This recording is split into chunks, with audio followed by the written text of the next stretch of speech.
Notre Dame has landed commitment number 3 in the class of 2027, and this one's a big one at the quarterback position. North Cobb passer Teddy Jarrard has announced his commitment to the Fighting Irish. Teddy is a 3-star prospect on 247 Sports, ranked the number 18 quarterback in the country. In the composite, however, he's a 4-star prospect, ranked number 195 overall and number 15 among passers. Notre Dame had to beat out the likes of Georgia, his hometown school, Michigan, Ohio State, and Penn State, the rest of his top 5, to land the vaunted passer.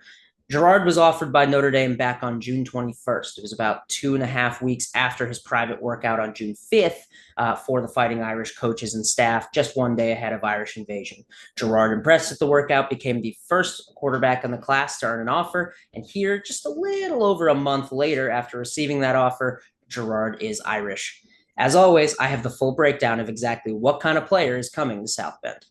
There are several key hallmarks to Jarrard's game that make this a high level pickup for the Fighting Irish. First of all, Jarrard is just a flat, accurate quarterback.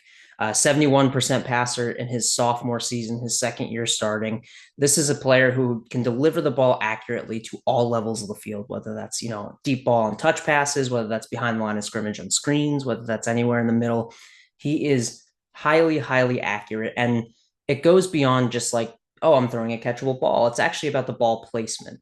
Jarrard is very good at leading his receivers when he's able to. And there's also a couple clips on his tape where you'll see Jarrard throw like a back shoulder ball because he realizes the zone that the receiver's running into is going to be covered, but the corner has his back to him.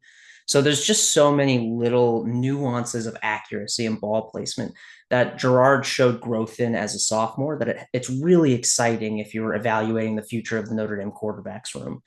Another aspect of this is his ability to do threaded throws, is what we call them. And basically, threaded throws are throws that go over one level of the defense but go in front of the other. Think of trying to beat like the linebackers in cover 2, but you want to get in front of the safeties, right? When you go downfield at certain points, the high level stuff, you get like hole shots, but that's not what we're just focused on here. It's all levels of the field, even just like low intermediate drags where they have a low man sitting near the line of scrimmage to kind of sit in the passing lane. He does a good job of avoiding those guys, getting the ball kind of popped up and over so that it's catchable for the receiver in front of the defensive backs. He has pretty ridiculous arm strength when it comes to getting the ball delivered cross hash.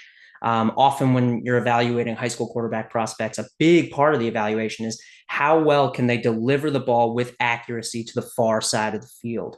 And Jarrard is very adept at doing that. And not only is he good at doing that from, the pocket, but he can also do that from any like suboptimal position, whether he's rolling right or left. Left is kind of notable as a right-handed quarterback. He can do it from odd angles. There are times where you see both of his feet are off the ground and he's delivering balls accurately.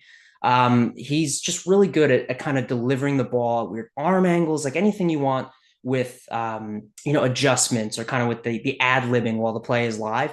He can do all of that as a passer. Now, Jarrard does have some ability to scramble. I think his ability as a power runner is more likely to come through at the next level than his actual shiftiness or quickness.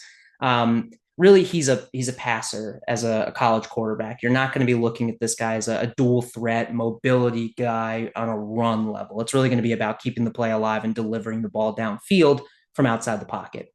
Now, there are a couple questions just based on what's not in Jarrard's film. There's not a ton of examples of him breaking out his fastball. He does it. There are examples of it. It's in his tool set. But there's not a ton of examples of like, oh, I got to just get this ball out with velocity and him doing it. So that's something that you would want to see a little bit more in his junior year. And the other one on his tape, he breaks things down in sections. There's only 2 throws in the RPO section. I don't know if that's something that he's not asked to do very often. I don't know if that's something where the reads aren't quite there yet.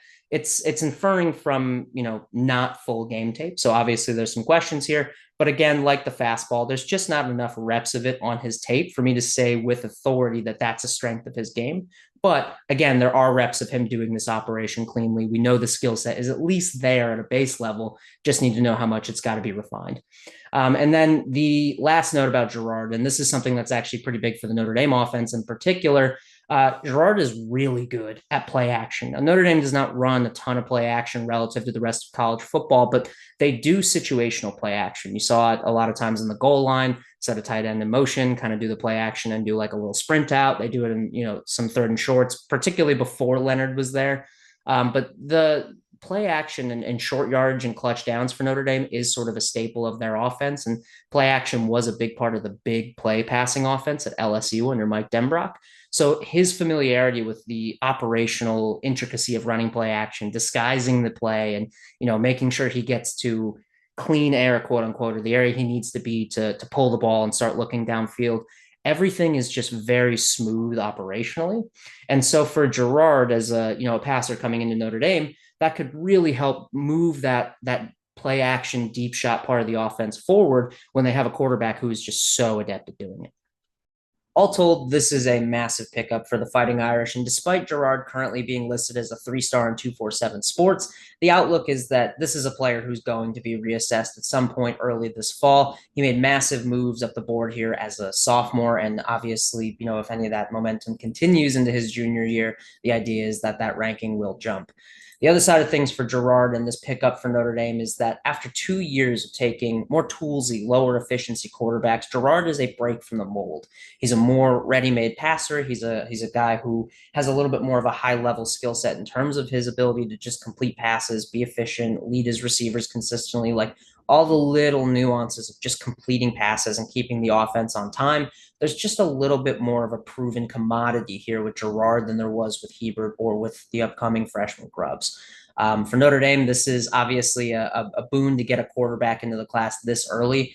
We're only here in the late part of July 2025. This is a 2027 commit. So that affords Notre Dame, over a year to build the class around Teddy and really make him the linchpin of what could be a stellar 2027 class. As always, when it comes to Notre Dame commitments, Irish Illustrated is here to break down the latest breaking news for Notre Dame.